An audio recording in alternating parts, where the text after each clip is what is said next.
Welcome to Not Milk Never Milk. Subscribe if you're lactose intolerant. In this video, I will explain how to use the Shopify mobile app.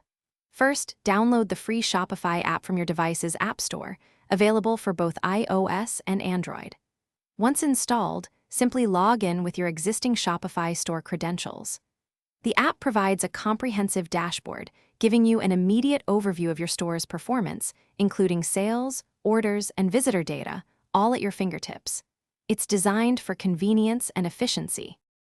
Managing your orders on the go is incredibly simple with the Shopify mobile app. You can easily view all new orders and check their current fulfillment status. To fulfill an order, just mark items as shipped and add tracking information directly within the app.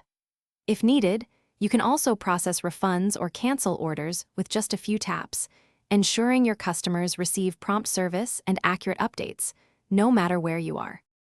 The Shopify mobile app empowers you to manage your products and inventory effortlessly.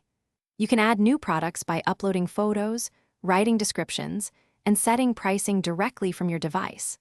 Updating existing product details, including different variants and stock levels, is also straightforward. The app allows you to monitor inventory in real time and even receive helpful low stock alerts, ensuring you never miss a sale due to insufficient stock. Gain valuable insights into your store's performance with the app's robust sales and analytics features. You can track real-time sales data, monitor daily revenue figures, and understand your store's overall financial health. Access detailed reports on customer behavior and product performance to make informed business decisions. Furthermore, you can easily manage discounts and promotions, helping you to effectively boost your sales and engage your customer base. Thanks for watching. If this was helpful, leave a like and consider subscribing. See you next time.